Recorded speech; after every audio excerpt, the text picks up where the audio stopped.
इस वीडियो में हम लोग आवेश का प्रवाह और विभवांतर को समझने का प्रयास करेंगे। इंग्लिश में इसे हम लिख देते हैं फ्लो ऑफ चार्ज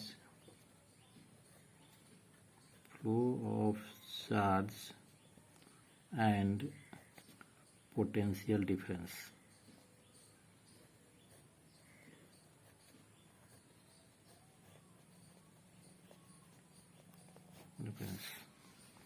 इसको समझने के लिए हम दो मेटेलिक स्फीयर कंसीडर करते हैं।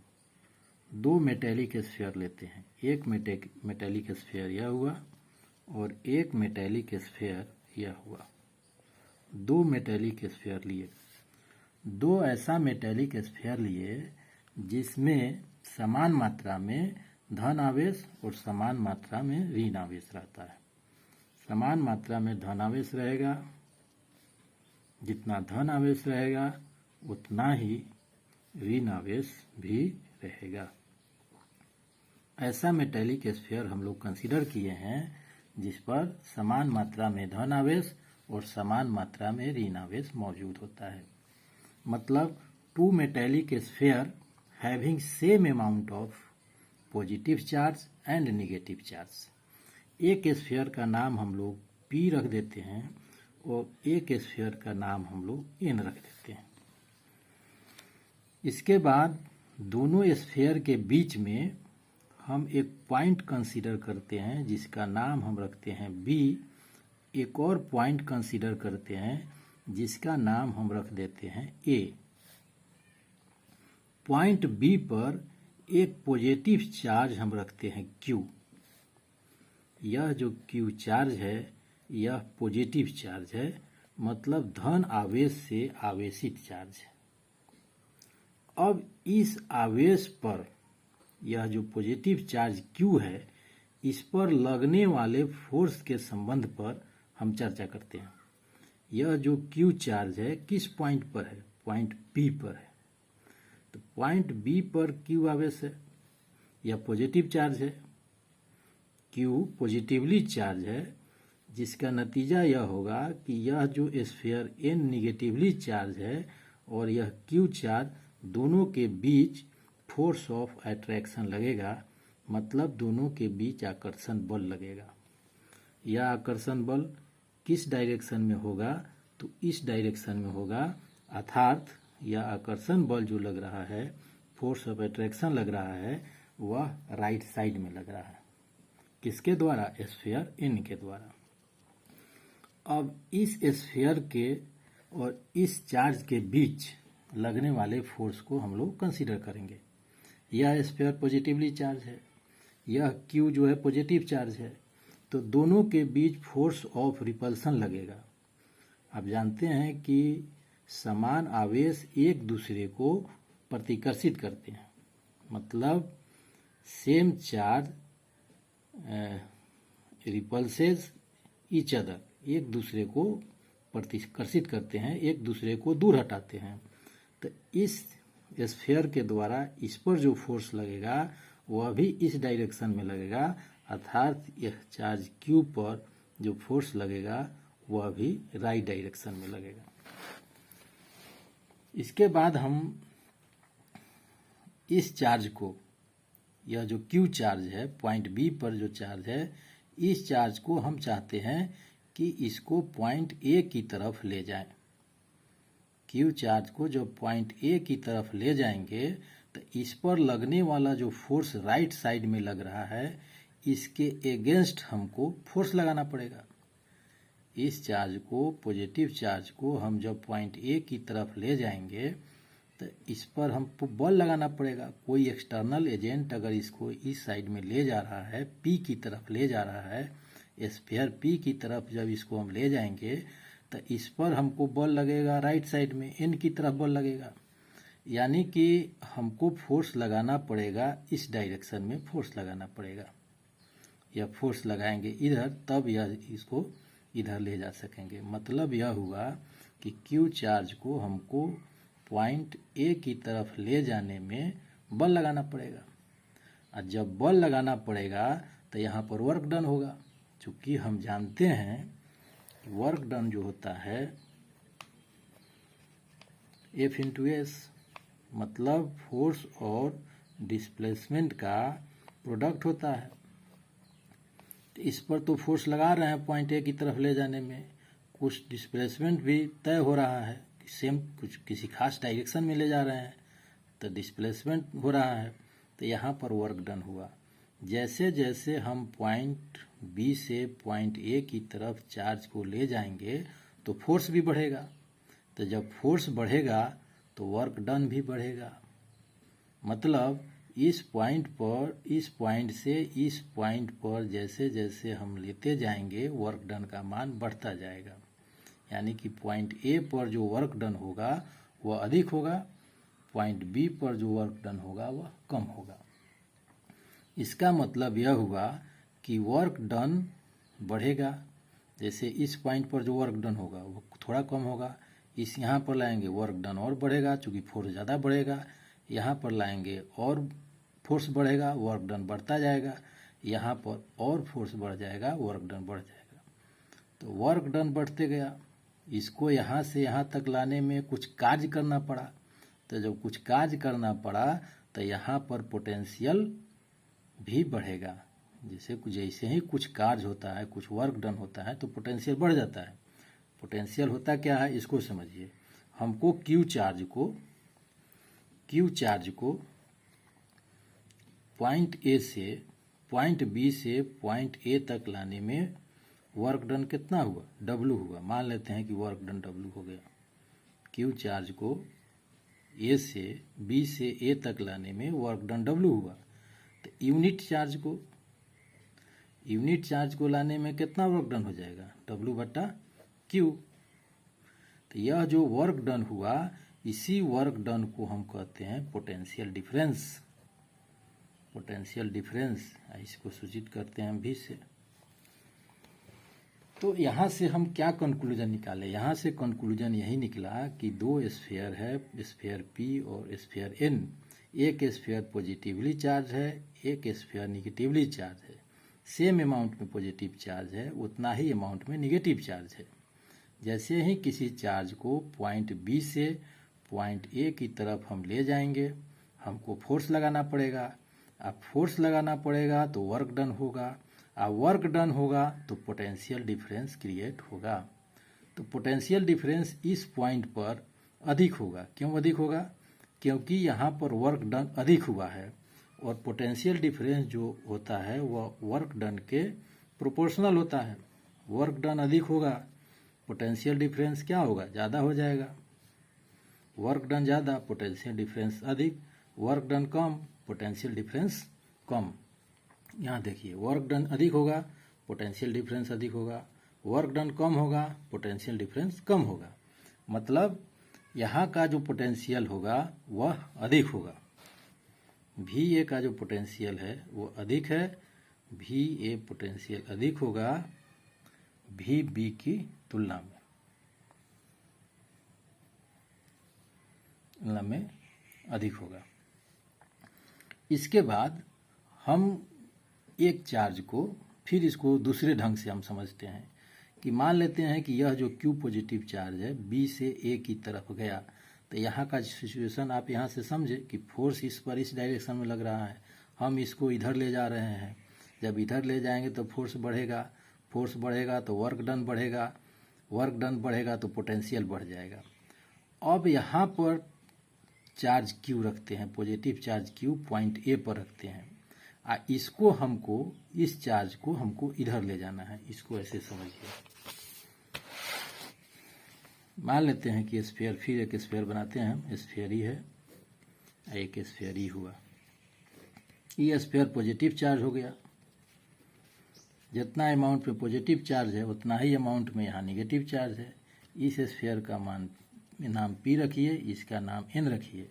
इसके दोनों के बीच में एक पॉइंट हम लोग B रखिए, इस पॉइंट का नाम हम लोग A रखिए।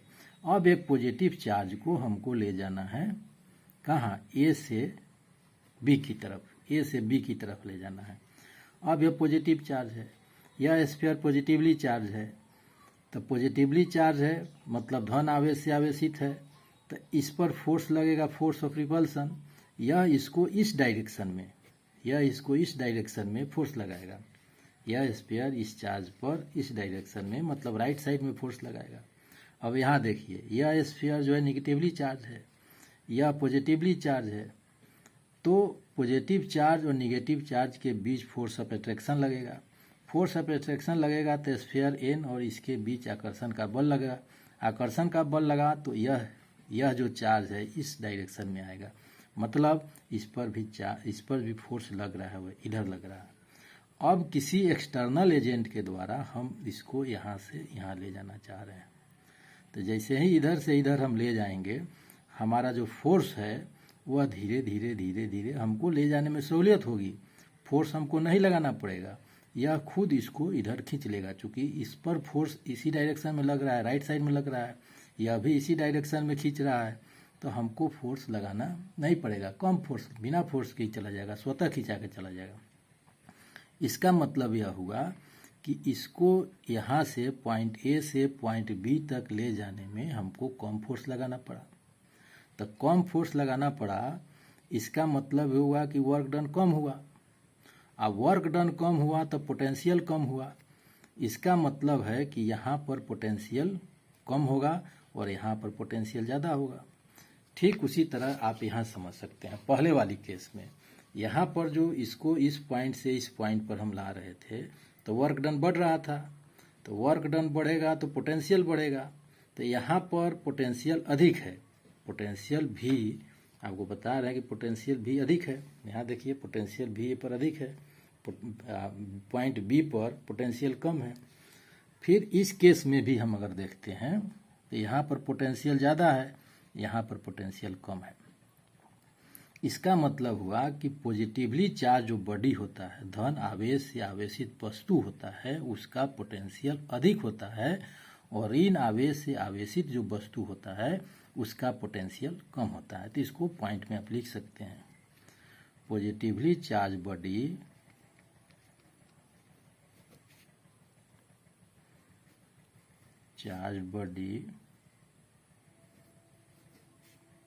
having higher potential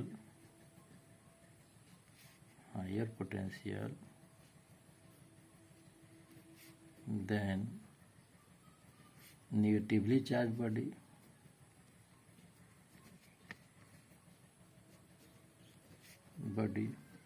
हिंदी में इसको लिख सकते हैं, धन आवेश से आवेशित वस्तु का विभव अधिक होता है। धन आवेश से आवेशित वस्तु का विभव ऋण आवेश से आवेशित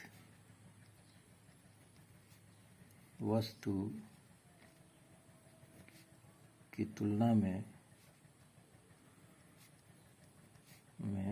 अधिक होता है।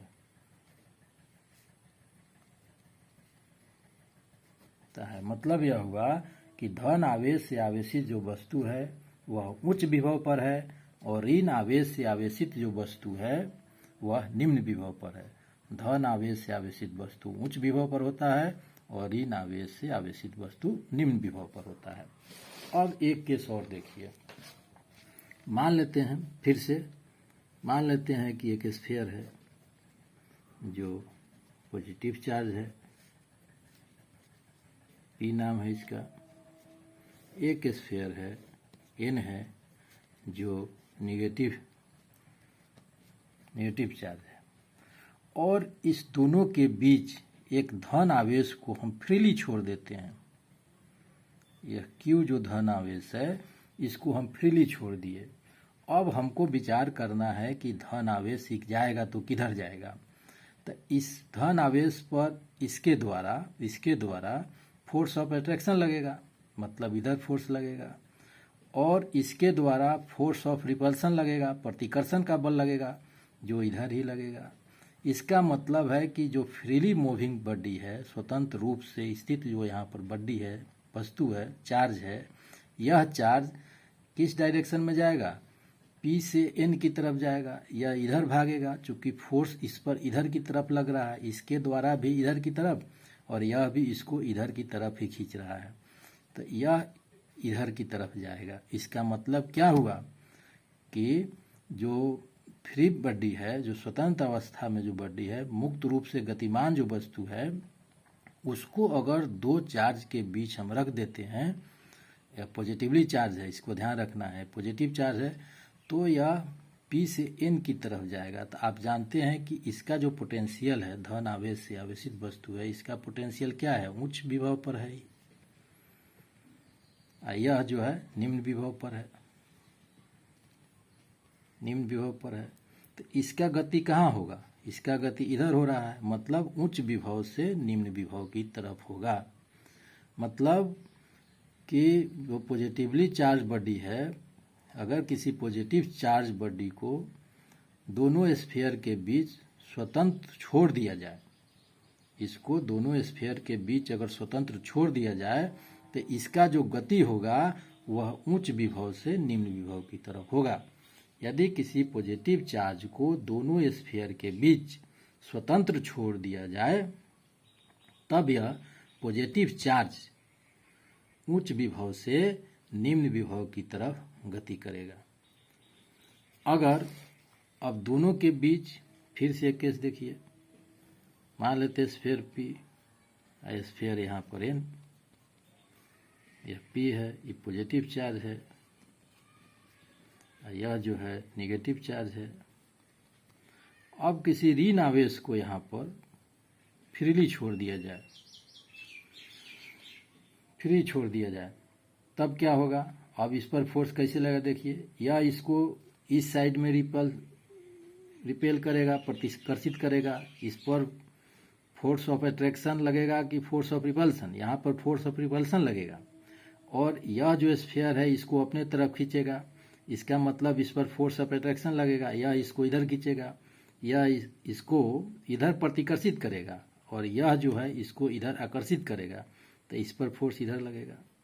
तो कोई निगेटिवली चार्ज बॉडी दो चार्ज के बीच अगर फ्रीली छोड़ दिया जाता है, तो इसकी जो गति होती है वह निम्न विभव से उच्च विभव की तरफ होती है, या इधर गतिमान हो जाएगा।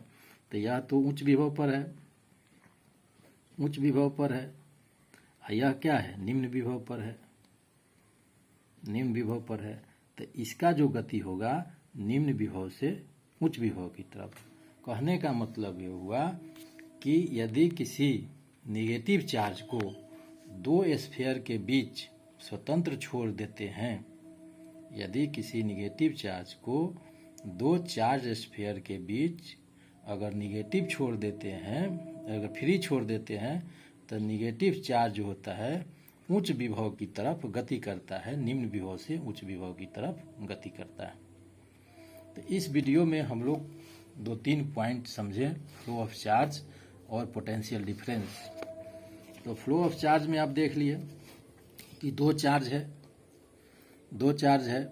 एक पॉजिटिवली चार्ज बॉडी है, एक निगेटिवली चार्ज बॉडी है। इस पॉजिटिवली और निगेटिवली चार्ज बॉडी के बीच अगर कोई पॉजिटिव चार्ज है और इसको पॉजिटिव चार्ज की तरफ ले जाना चाहते हैं, तो हमको वर्क डन करना पड़ेगा, और जैसे जैसे इसको इसके नज़दीक लेते जाएंगे वर्क डन हमारा बढ़ता जाएगा। वर्क डन बढ़ेगा तो पोटेंशियल भी बढ़ेगा। इसका मतलब यह हुआ कि इस स्फीयर पर उच्च विभव है, जो पॉजिटिव चार्ज है उच्च विभव पर होगा, और निगेटिव चार्ज है वह निम्न विभव पर होगा। इस तरह हम लोग इस वीडियो में फ्लो ऑफ चार्ज को समझे, पोटेंशियल डिफरेंस को समझे, और दोनों स्फीयर के बीच कोई पॉजिटिव चार्ज फ्रीली छोड़ दिया जाए तब क्या स्थिति होगा? तो यह कहाँ जाएगा? उच्च विभव से निम्न विभव की तरफ जाएगा, उच्च विभव से निम्न विभव की तरफ जाएगा। और दोनों स्फीयर के बीच अगर निगेटिव चार्ज को फ्रीली छोड़ दिया जाए तो यह कहाँ से जाएगा? निम्न विभव से उच्च विभव की तरफ जाएगा। अगले वीडियो में हम आपको इससे जुड़ा हुआ कुछ ऑब्जेक्टिव क्वेश्चन बताएंगे। तब तक के लिए धन्यवाद।